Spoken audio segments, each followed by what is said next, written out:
성가대의 귀한 찬양에 진심으로 감사드립니다.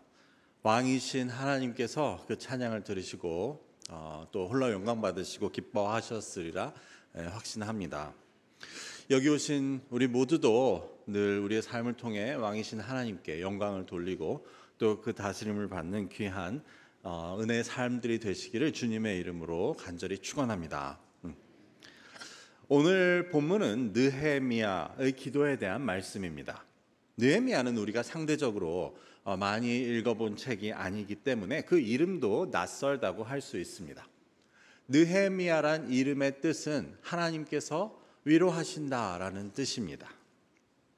느헤미야의 히브리어 발음은 네헴야가 되는데 그 마지막 나오는 야는 여러분 아시듯이 하나님이란 뜻입니다.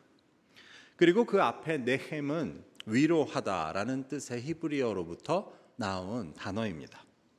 그래서 이것은 선지자 나훔의 이름과 같은 말입니다. 그렇다면 나훔의 뜻은 무엇일까요? 위로라는 뜻의 이름이 됩니다. 그래서 이런 이름의 뜻을 가진 느헤미야에 대한 소개를 오늘 1절의 말씀은 이렇게 하고 있습니다. 1절을 제가 읽어보겠습니다. 하가랴의 아들 느헤미야의 말이라. 아닥사스다 왕 제20년 기슬루월에 내가 수산궁에 있는데. 여기서 느헤미야는 자신이 아닥사스다 왕 제20년에 수산궁에 있었다고 말합니다. 아닥사스다 왕은 페르시아의 왕이었습니다. 그래서 우리는 이 느헤미야가 유다가 바벨론에게 멸망하고 또 바벨론이 페르시아에게 멸망한 이후의 시기에 그 페르시아에 있었던 사람이었구나 하는 것을 알게 됩니다.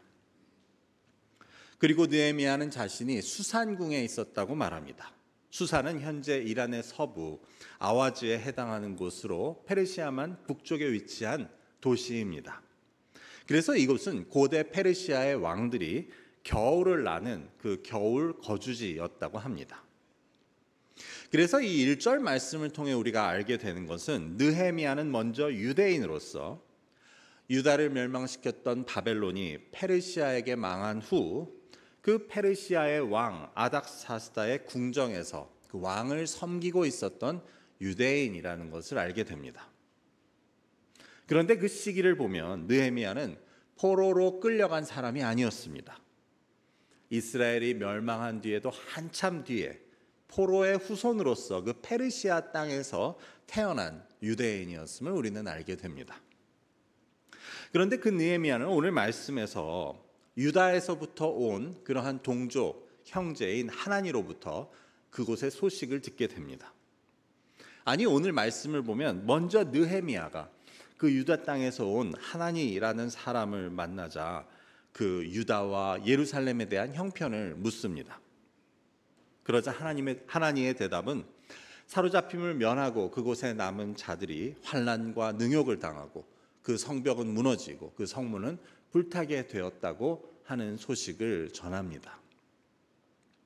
물론 이 예루살렘 성벽이 무너진 것은 바벨론에 의한 멸망은 아니었고 지금 느헤미야가 살고 있는 시기는 이미 예루살렘이 멸망한 지 140여 년이 지난 때였습니다.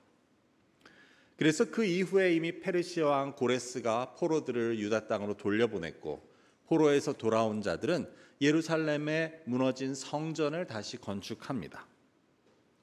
그리고 그 이제 성전을 건축하고 성벽을 지으려고 하는 사람들이 있었는데 그들은 그 주변의 대적들로부터 많은 방해를 받고 있었던 것입니다.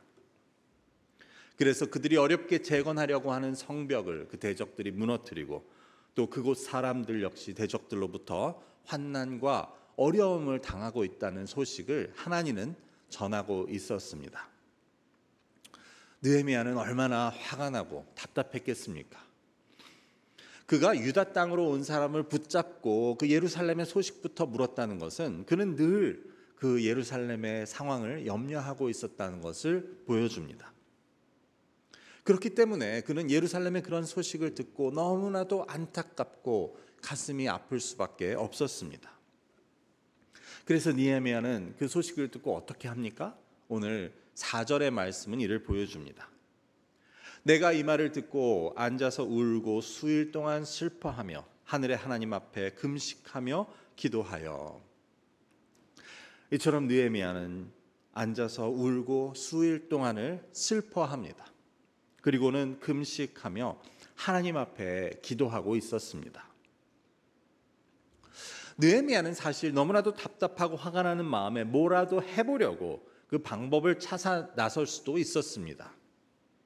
그는 페르시아 왕의 궁정에 있었으니 탄원서를 내보든지 아니면 누구 아는 사람의 힘을 이용해서 당장 행동을 취해보고자 하는 그런 마음도 분명히 가질 수 있었을 것입니다. 하지만 그는 먼저 금식하며 하나님 앞에 기도하고 있었습니다.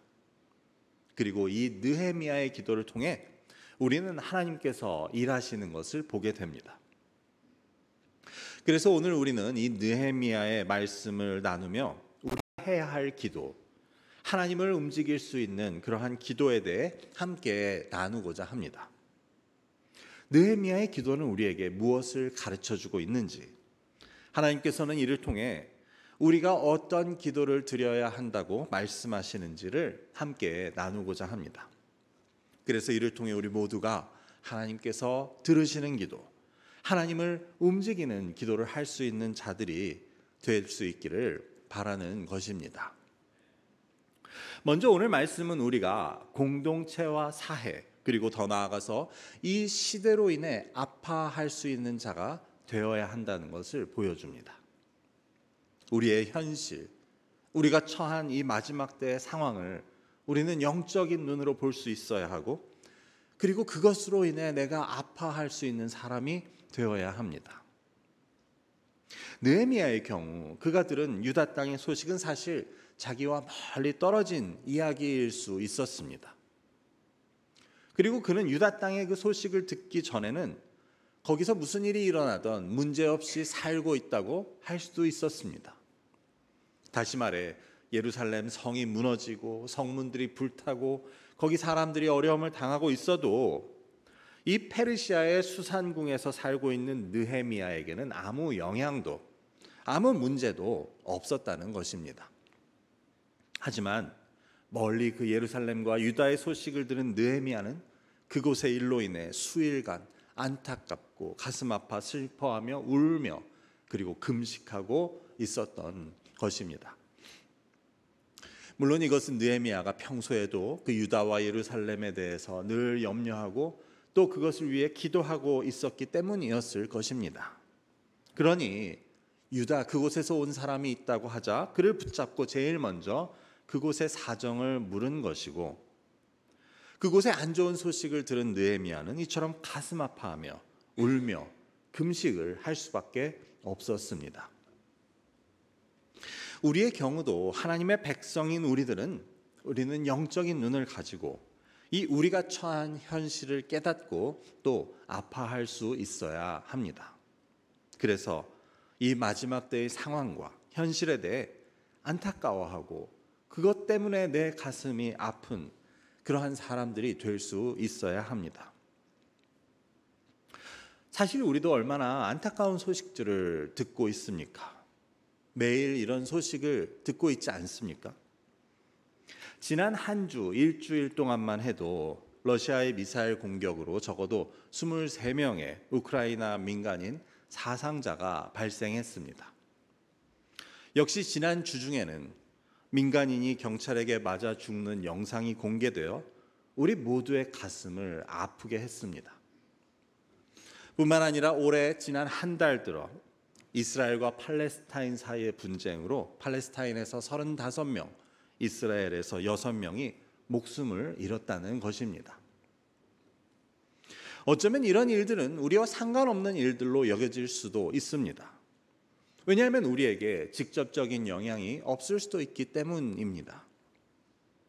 하지만 우리가 이런 소식들에 무디어지고 이런 현실을 가슴 아파하고 있지 못하다면 우리는 하나님의 사랑을 입은 하나님의 백성이 된다는 것이 무엇을 뜻하는지를 다시 생각해 볼 수 있어야 합니다.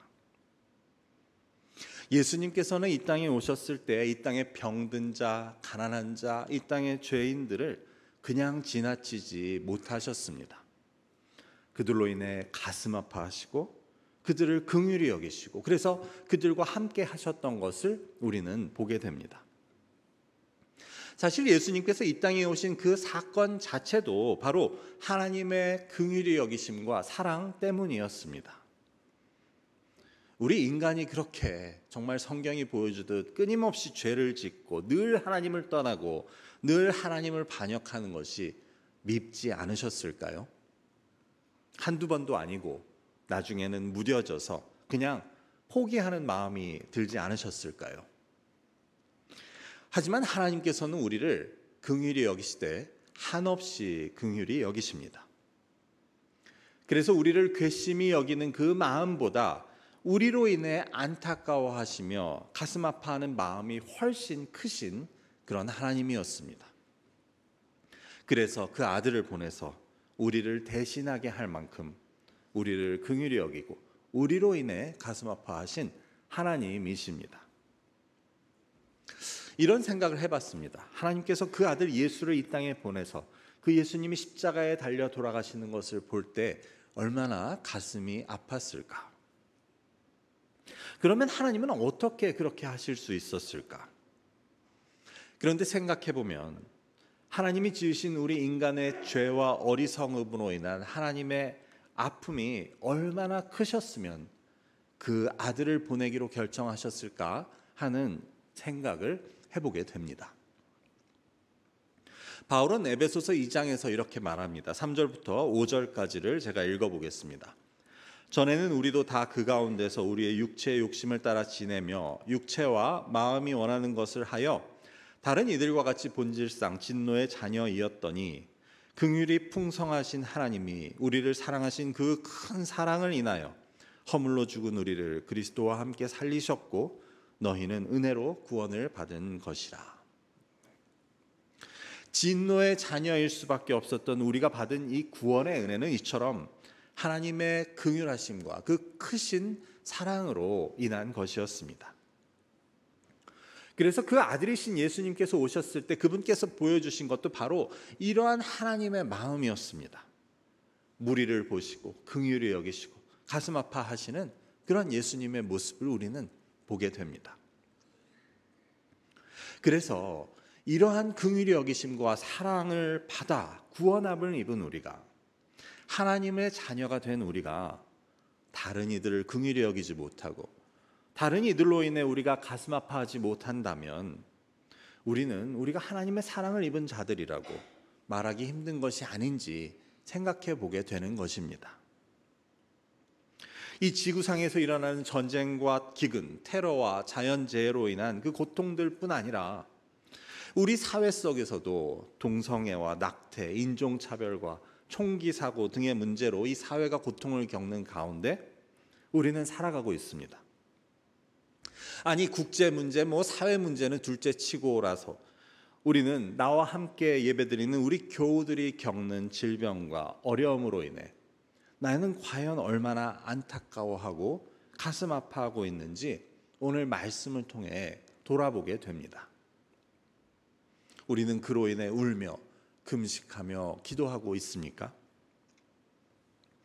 저부터 그러지 못한 것을 이 자리에서 회개합니다.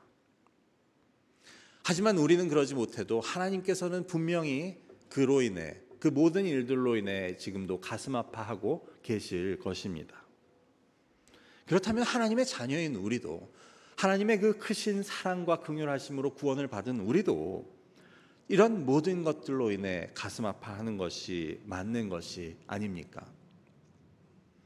그래서 우리는 나 자신의 일뿐만 아니라 공동체와 사회, 더 나아가서 이 시대로 인해 아파할 수 있는 자들이 되어야 한다는 것을 오늘 말씀은 보여주고 있습니다. 두 번째로 이런 아픔을 나의 고통으로 느낄 수 있는 사람은 이것을 위해, 즉 공동체를 위해 기도하는 자가 될 수밖에 없다는 것을 오늘 말씀은 보여줍니다. 앞서 말씀드렸듯이 느헤미야는 유다와 예루살렘의 소식에 답답하고 화도 나고 가슴이 아파서 뭐라도 해보고 싶고 안절부절했을 것입니다. 누구든 아는 사람의 힘을 이용해서 당장 행동을 취하고자 하는 마음도 분명히 있었을 것입니다. 하지만 그는 먼저 금식하며 하나님께 기도하고 있었습니다. 그의 기도는 그의 조국과 그 땅 예루살렘을 위한 기도였습니다. 사람은 누구나 자기 자신을 위한 것을 먼저 구하게 되어 있습니다. 그리고 그것은 우리의 본능에 의한 것이라고 할 수 있습니다. 하지만 기도는 우리의 본능에 따라 하는 것이 아닙니다. 나의 본능 대신 하나님의 마음을 품고 하나님의 시선으로 세상을 바라보는 것이 우리의 기도의 시작이라고 할 수 있습니다. 하나님의 마음을 가지고 세상과 또 주위의 사람들을 바라보는 것, 그것이 바로 우리의 기도의 출발점이 되어야 합니다. 예수님께서 우리에게 가르쳐 주신 기도를 보아도 우리는 이를 알게 됩니다. 주기도문에서 구하는 것들을 순서대로 한번 나열해 보면 이렇습니다. 하나님의 이름이 거룩함을 받으소서. 하나님의 나라가 임하옵소서. 하나님의 뜻이 이 땅에서 이루어지소서. 우리에게 일용할 양식을 주옵소서. 나의 죄를 사하여 주옵소서. 시험에 들지 말게 하소서. 악에서 구하소서. 여기서 제일 먼저 나오는 가장 중요한 세 가지는 바로 하나님의 이름과 하나님의 나라와 하나님의 뜻을 구하는 것이었습니다. 그리고 나서 일용할 양식을 구하고 있습니다. 그렇다면 하나님의 이름과 하나님의 나라와 하나님의 뜻을 구하는 구체적인 기도의 내용은 무엇이 되겠습니까? 그것은 바로 하나님의 그 긍휼히 여기시는 마음을 품고 하나님의 시선으로 세상을 바라보며 안타까움과 아픈 마음으로 구하는 것들이라고 할 수 있습니다. 그것이 바로 하나님의 나라를 위해 하나님의 뜻이 이 땅에 이루어지기 위해 우리가 구해야 하는 것들입니다. 전쟁과 테러의 피해자들을 위해, 폭력과 차별이 없는 사회를 위해, 그리고 우리 공동체의 아프고 연약한 지체들을 위해, 그리고 우리 가운데 있는 깨어짐을 위해 기도하는 것이 바로 하나님의 나라와 하나님의 뜻을 위한 간구가 됩니다. 그래서 하나님의 뜻대로 하는 기도에는, 주님께서 가르쳐 주신 기도에는 공동체를 위한 기도가 먼저 나오고 있었습니다. 우리가 하나님의 긍휼히 여기심을 닮아 세상과 시대를 보며 아파할 수 있을 때 우리는 공동체를 위한, 다시 말하면 하나님의 나라와 하나님의 뜻을 위한 기도를 할 수 있습니다. 아니, 정확히 말하면 하나님의 마음을 품고 아파하는 자는 이 땅과 이 공동체를 위한 기도를 하지 않을 수 없다는 것이 맞는 이야기가 될 것입니다. 그래서 느헤미야와 같이 자신이 먼저 무엇인가를 행동에 옮기는 것에 앞서 먼저 하나님 앞에 아픈 마음을 가지고 무릎을 꿇는 것이 필요하다는 것을 우리는 깨닫게 됩니다. 이처럼 안타까움과 아픈 마음을 가지고 하나님께 드리는 이 기도의 중심에는 바로 느헤미야의 회개가 있었습니다. 자기 조국과 그 땅 예루살렘을 위한 느헤미야의 기도, 그 가운데 그 중심에는 자기 자신의 회개가 있었습니다. 오늘 본문 6절과 7절의 말씀을 제가 읽어보겠습니다. 이제 종이 주의 종들인 이스라엘 자손을 위하여 주야로 기도하오며 우리 이스라엘 자손이 주께 범죄한 죄들을 자복하오니 주는 귀를 기울이사 눈을 여시사 종의 기도를 들으시옵소서. 나와 내 아버지의 집이 범죄하여 주를 향하여 크게 악을 행하여 주께서 주의 종 모세에게 명령하신 계명과 율례와 규례를 지키지 아니하였나이다. 사실 느헤미야는 앞서 말씀드렸듯이 이미 유다의 죄로 인해 예루살렘이 멸망하고도 한참 뒤에 그 포로지에서 태어난 인물이었습니다. 그래서 그는 당연히 140년 전에 예루살렘이 멸망한 것과는 상관도 없다고 할 수 있으며 지금도 멀리 유다 땅에서 일어나고 있는 일도 그의 죄와는 상관이 없다고 할 수 있었습니다. 하지만 느헤미야는 다른 이들의 죄를 이야기하지 않고 그 조상들에게만 탓을 돌리지 않고 자기 자신의 죄를 하나님 앞에 회개하고 있었습니다. 그래서 저와 저의 집안이 죄를 지었다고 하며 하나님 앞에 회개하고 있었습니다. 여러분, 말 그대로 느헤미야가 무슨 죄가 있겠습니까? 그의 행동이나 기도로 보아 그는 아마도 누구보다도 하나님 앞에 바로 선 사람이었던 것으로 보입니다.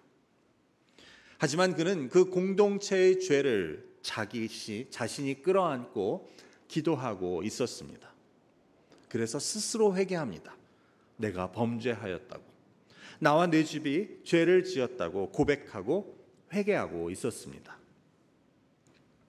우리의 경우에도 우리가 범하기 쉬운 잘못은 우리 공동체의 문제를 다른 사람의 탓으로 돌리는 것입니다.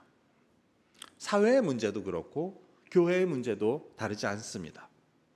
누가 어때서, 누구 때문에 라고 생각하기 쉽습니다. 어쩌면 정확한 원인을 따지자면 그게 맞을 수도 있습니다. 그 사람 탓일 수도 있습니다. 그래서 나는 죄가 없을 수도 있습니다. 지금 사회의 문제, 교회의 문제에 나는 책임도 죄도 없다는 것입니다. 하지만 느헤미야의 기도는 우리가 그런 태도로는 진정으로 공동체를 위해 기도할 수 없다는 것을 보여줍니다. 나는 죄가 없고 다른 사람의 탓이라고 생각하는 그 생각을 가지고 사회와 교회를 위한 기도가 무슨 힘이 있겠습니까? 다시 말해, 그런 생각을 갖고 드리는 기도를 하나님께서 왜 들으시겠습니까? 우리에게 진심으로 사회의 문제가 나의 문제이고 교회의 문제가 나의 죄 때문이라는 그러한 고백이 있을 때 우리의 기도는 비로소 힘 있는 기도, 그리고 하나님께서 들으시는 기도가 될 수 있습니다. 이처럼 자기 자신의 회개가 있을 때 그 기도가 힘 있는 기도가 되는 이유는 바로 하나님께서는 회개하는 자에게는 응답하지 않으실 수가 없기 때문입니다. 여러분, 이거 알고 계셨습니까? 회개하는 기도는 하나님께서 응답하지 않으실 수가 없습니다. 다시 말해, 회개는 하나님의 뜻을 돌이킬 수 있는 가장 큰 힘을 가집니다. 오늘 말씀 8절과 9절의 말씀을 제가 읽어보겠습니다. 옛적에 주께서 주의 종 모세에게 명령하여 이르시되 만일 너희가 범죄하면 내가 너희를 여러 나라 가운데에 흩을 것이요 만일 내게로 돌아와 내 계명을 지켜 행하면 너희 쫓긴 자가 하늘 끝에 있을지라도 내가 거기서부터 그들을 모아 내 이름을 두려고 택한 곳에 돌아오게 하리라 하신 말씀을 이제 청하건대 기억하소서. 여기서 느헤미야는 하나님께서 모세를 통해 하신 말씀을 언급하고 있습니다. 그 내용은 이스라엘의 죄를 지으면 그들이 여러 나라들 가운데 흩어질 것이지만 만일 내게로 돌아오면 내가 그들을 회복시키실 것이라는 하나님의 약속의 말씀이었습니다. 여기서 돌아온다라고 하는 것, 내게 돌아온다라고 하는 것에 돌아오는 것은 히브리어로 슈브라는 동사인데 이는 회개한다는 뜻을 가집니다. 그래서 하나님께서는 분명히 회개하는 자들에게는 회복을 허락하시겠다는 약속을 해주셨던 것입니다. 그래서 느헤미야는 이 신명기의 말씀, 하나님의 약속에 의지해서 회개하고 있었고, 그렇기 때문에 이 회개가 중심이 되는 느헤미야의 기도는 하나님께서 듣지 않으실 수가 없었습니다. 하나님께서는 하신 말씀은 꼭 지키시는 분이시기 때문에 이는 꼭 들으실 수밖에 없는 기도, 그래서 힘 있는 기도가 되고 있었던 것입니다. 이를 볼 때 우리에게 있어서도 가장 중요한 기도는 회개의 기도라고 할 수 있습니다. 회개의 기도는 하나님께서 들으실 수밖에 없는 기도이고, 회개의 기도는 하나님을 움직이는 기도라는 것을 기억해야 합니다. 심지어 회개의 기도는 하나님의 뜻을, 하나님이 뜻하셨던 것을 돌이키는 힘도 가졌다는 것을 우리는 오늘 말씀을 통해 깨닫게 됩니다. 그런데 여기서 더 중요한 것은 그 회개는 바로 나 자신의 회개가 되어야 한다는 사실입니다. 우리가 내 가정을 위해서, 내가 속한 공동체를 위해서 회개의 기도를 드릴 수 있지만 그것에는 언제나 나 자신의 회개가 있어야 합니다. 우리가 아닌 경우를 한번 생각해 보면 왜 그런지를 알게 됩니다. 만일 제가 우리 교회가 하나님 앞에 잘못했습니다, 죄를 지었습니다 라고 회개의 기도를 하면서 나의 죄를 회개하지 않는다면 그것은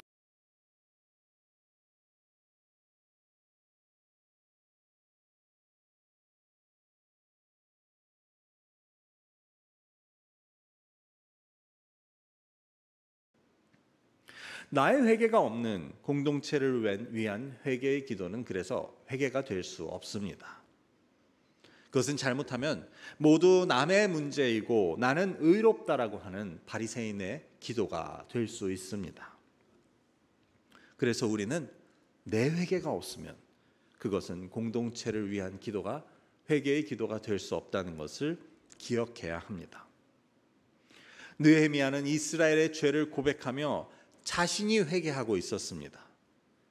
그래서 그의 기도는 하나님을 움직이는 기도가 되고 있습니다. 내가 빠진 내 공동체를 위한 회개는 소용이 없습니다.